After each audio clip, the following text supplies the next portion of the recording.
Well, thank you, and thank you for having me to your community today. I was doing a talk a few weeks back, and I got, I don't know, but accused of being overly optimistic. So I'm an eternal optimist. I found that having an optimistic lens helps achieve optimistic type results. So I'm going to share to you mostly a good news story. If you don't like it or agree with it or are challenged by it, by all means, there's Q&A and you can challenge me on it, and I'm fairly transparent, so I don't see that I'm going to tell you stories otherwise, but my message is fairly positive. And really what we're talking about today is the power of tourism, the community building power of tourism, the economic power of tourism, and really the power of tourism as a place to keep your community positive and vibrant. I am going to really tell the Prince Edward County story where I can kind of link in and illustrate parallels. I'm not an expert on your community, but I've got an interesting word that I'm going to build on that I sort of started using last week, and I think it's quite applicable to your community. And that word is magic formula. Now, I'm saying this somewhat tongue-in-cheek, so I'm not trying to sell you smoke and mirrors here, but I was in a meeting last week talking about the economic development work that we do, which includes tourism, but is much broader than tourism. And all of a sudden, I kind of almost came out of my conversation realizing that I just used this word magic formula. And the gentleman that was looking at me, his eyes were raising, and he's like, "What are you talking about?" And this is a fairly serious meeting I was in. Anyways, once I sort of came out of my, not my stupor, but my discussion with him and realized that I used that word, I repeated it again. And I repeated it because I honestly believe that I've stumbled across a magic formula. And I expect that those things are quite valuable, but I'm happy to share that with you today because I think the magic formula that I've stumbled across, it's already worked for our community. I think it can work for a community like yours. And it's not really that complicated. In fact, it's quite simple. So my presentation today is going to talk about that magic formula. And the key things for this community, if they're going to be in the tourism business or to grow tourism, is you just first have to decide. You have to decide what business you're in and whether or not you want to do it, and I'll talk a little bit more about that. Everything I do in economic development and community work has to be collaborative. We all got to figure out how to put our little fiefdoms aside and keep whatever turf we need, but look at the bigger picture and figure out how to work together. It's paramount. And you need a plan. Branding is key, and I see you're well on your way to that. Product development, marketing, media, PR.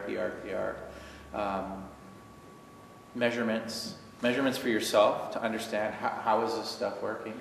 Measurements for external agencies, whether they be your local government or funders, so that they can have confidence in the things that you do and want to give you more either dollars or support or policy or whatever it is that you might need. And then a cause for celebration. You need to share your successes. I was doing some work on our downtown Picton quite a few years ago, and Picton and Prince Edward County is a 225-year-old community, huge loyalist roots, second largest collection of Georgian architecture in North America, and no one would know that. And so I said at the time, if we were Americans, we'd be having a parade, banging the drum with the tubas up and down the street, sharing that every day. And so if we want to think of that as a metaphor, that we have to celebrate our successes, because otherwise we may be the only ones that know those successes, and that's not a formula for success. And then the final part of that magic formula is to just keep doing it over and over and over again. And if you do it over and over and over again with refinement, I think you'll find that it'll serve you really well. So decide. That's the key. When I came into my community, we were a tourism community already. but I'm not sure there was any vision or any collective wisdom on where the bar should be or what it is we should be and those types of things. So I think you have to decide who you are and what you want to be. I can't tell you that. That's work that you're already working on. I can see that, and it looks like you are in the decision-making process. But decide, and then don't look back. Just march forward. So that would be a key. I think you should really figure out how to go big or go home, and carve out what your niche in the marketplace for that is. I'm not saying you have to go big like Disneyland or anything like that, but if you're going to decide and put a foot forward, put a really good solid foot forward and carve out some kind of niche, whether you're the vegetable capital of Ontario or whatever niche you think it is that you should have. It doesn't mean other things are at your peril, but represent and stand for something iconic. In our community, we had agriculture and tourism. You'll hear our story, how that really went from a commodity ag, commodity tourism, campground, tent, old style B&B with bathrooms down the hallway, to a real premium product. And I'll share the journey that we got there. So we moved the bar, and we carved out our niche. Low-bearing fruit, I'm not exactly sure what your low-bearing fruit here is.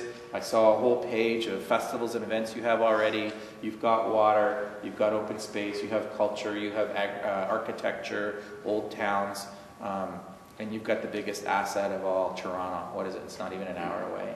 That's the market right there. Certainly low-bearing fruit, short term. Don't worry about the Chinese and the Indians, you'll get them. Toronto. That's the low-bearing fruit. And the world is changing in tourism, for better or for worse. I'm not quite clear, but it's happening, and you got to get on the bandwagon. So there's RTOs. I believe it's RTO number 7 here, and we have RTO number 9 in our community, and they're big. They're big with many stakeholders. And I think if you go back to the decide, and decide that you are going to embrace tourism as big as you can, and then figure out your place, so that when you're sitting at that table at the RTO, you have a clear vision, you have a clear presence, and you have a clear voice. If you don't do that, what's going to happen is all your neighbors are going to get all the tourism. It's really that simple. I'm overstating the all part, but if you're not in the game and you're not playing with your neighbors and figuring out how to work together, they're going to get the tourism and you're not. That's the threat we're under in Prince Edward County.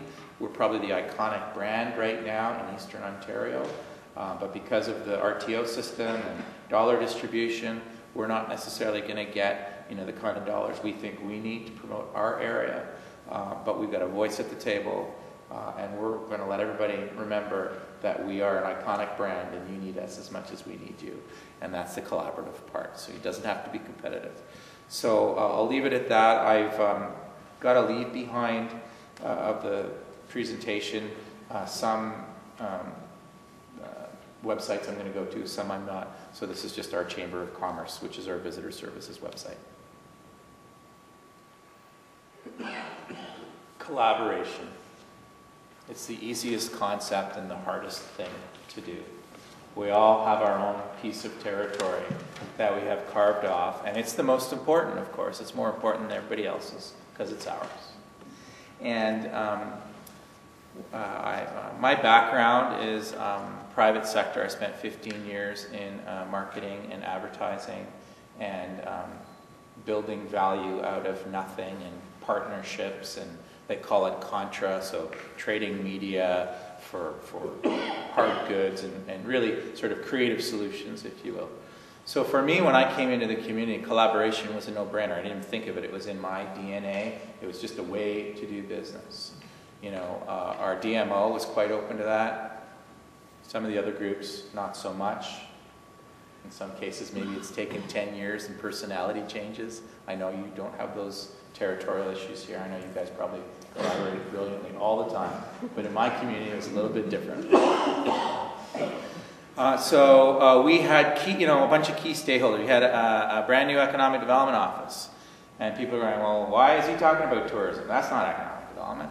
Well, it was the biggest part of the economy, and you've got to build on what you have. And I didn't want to take it over by any means, but I wanted to work with people, and I felt I had value to bring to that table. We had a destination marketing organization that actually was not a destination marketing organization at the time.